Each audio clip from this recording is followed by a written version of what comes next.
Hello everyone. आज हम मौलिक अधिकार से 15 प्रश्नों को सॉल्व करेंगे। तो चलिए इसमें पहले प्रश्न को लेते हैं।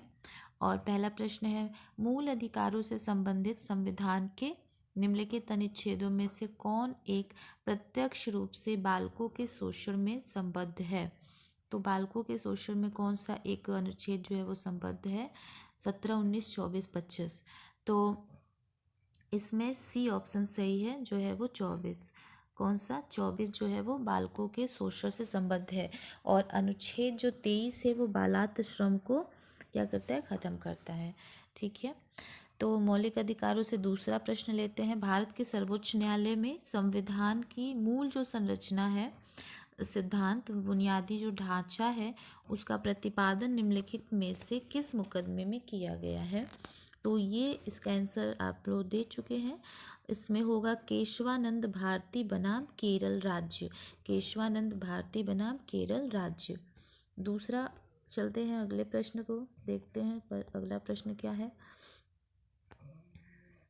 निम्नलिखित में से, तीसरा प्रश्न है, निम्नलिखित में से किस एक को नागरिकों के मौलिक अधिकारों का रक्षक तथा भारत के संविधान का अभिभावक माना जाता है? क्या संसद को, या उच्चतम न्यायालय को, या महान्यायवादी को?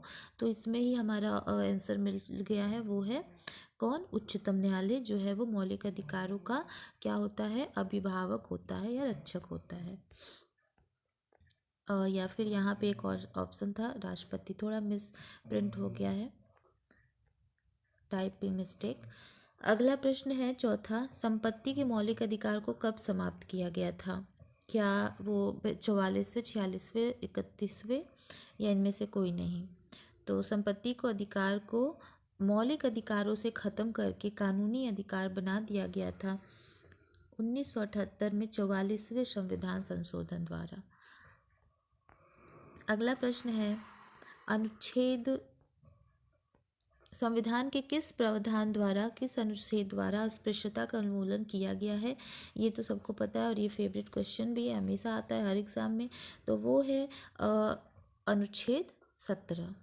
अच्छा, इसके लिए कोई अधिनियम बना था, वो किस सन में बना था? ये आप कमेंट बॉक्स में बताइएगा। अगला प्रश्न है, भारतीय संविधान के 44वें संशोधन से मौलिक अधिकारों की श्रेणी से निम्नलिखित में से किस अधिकार को हटा दिया गया? तो अभी ये हमने क्वेश्चन किया था, व्यक्ति की स्वतंत्रता का अधिकार, नहीं, इसको नहीं हटाया गया था। यहाँ पे देखते हैं, इसके कुछ ऑप्शन है। संवैधानिक उपचारों का अधिकार, नहीं। संपत्ति का अधिकार, धार्मिक स्वतंत्रता का अधिकार, नहीं।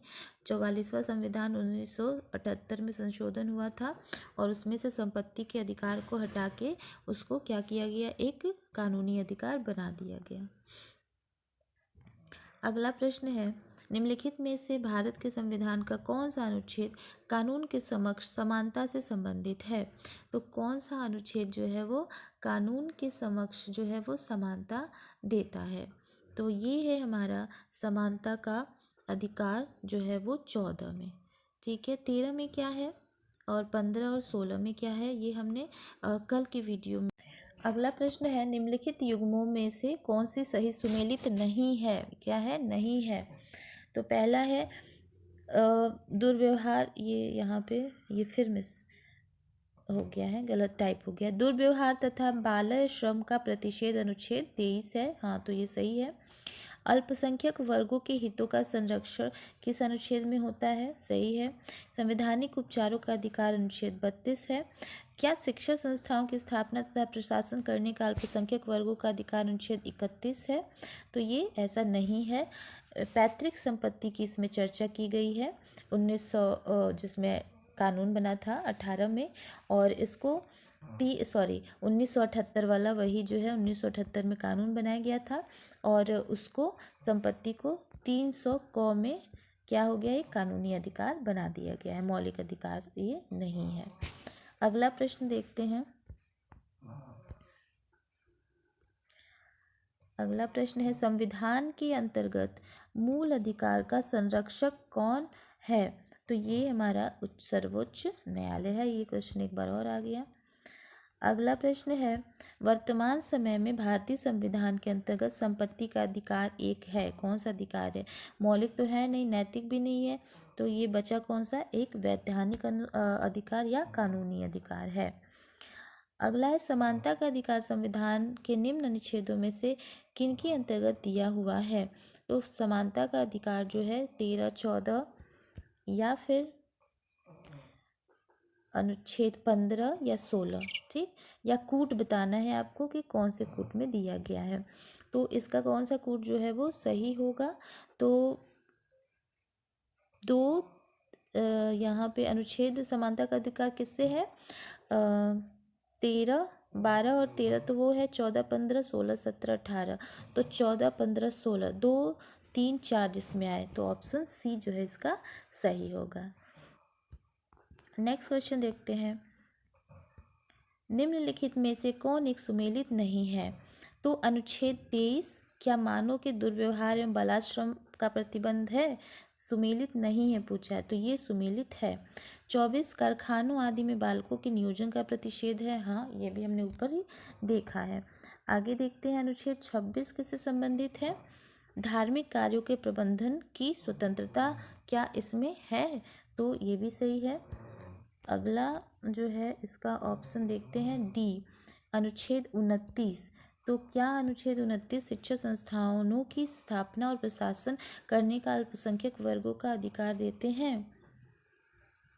शिक्षण संस्थाओं की स्थापना और प्रशासन, तो अनुच्छेद 29 में शिक्षण संस्थाओं के नहीं है, इसमें अल्पसंख्यकों के हितों का संरक्षण होता है और भाषा और संस्कृति के आधार पे कोई इन पे प्रतिबंध नहीं लगा सकता कि ये किसी भी जगह पे अपना प्रवेश नहीं ले सके। तो शिक्षण संस्थाओं की स्थापना से नहीं है, ये है अल्पसंख्यकों से ही, लेकिन उनकी भाषा और संस्कृति के आधार पे उनको कहीं भी प्रवेश में वर्जित नहीं होना है। तो ये वाला ऑप्शन जो है वो गलत था। अगला प्रश्न है, भारत में रहने वाला ब्रिटिश नागरिक दावा नहीं कर सकता है। तो वो क्या नहीं कर सकता है? विधि के समक्ष समानता का अधिकार, ठीक है, वो भी रखता है। जीवन और व्यक्तिगत स्वतंत्रता की सुरक्षा भी, धर्म को स्वतंत्रता का भी अधिकार है। तो क्या नहीं है? तो व्यापार और व्यवसाय करने की स्वतंत्रता उसको नहीं है। आगे देखते हैं, भारतीय संविधान के अनुच्छेद 25 का संबंध है समानता के अधिकार से, संपत्ति के अधिकार से, धर्म के अधिकार से या अल्पसंख्यकों की सुरक्षा के अधिकार से? तो 25 का संबंध किससे है? धर्म की स्वतंत्रता से है। अगला प्रश्न है, संविधान के किस अनुच्छेद के अंतर्गत सिखों द्वारा कृपाण धारण करना धार्मिक स्वतंत्रता का अंग माना गया है? तो वो किसके द्वारा है? कौन सा अनुच्छेद है उसके लिए जिम्मेदार? तो बताइए। क्या पहला है, ए है अनुच्छेद 24, 2 बार ये टाइप हो गया है, बी अनुच्छेद 26, सी अनुच्छेद 25 या डी अनुच्छेद जो है वो 27? तो आप इसका बता सकते हैं कि क्या आंसर जो होगा। तो इसका आंसर आप कमेंट बॉक्स में बता सकते हैं।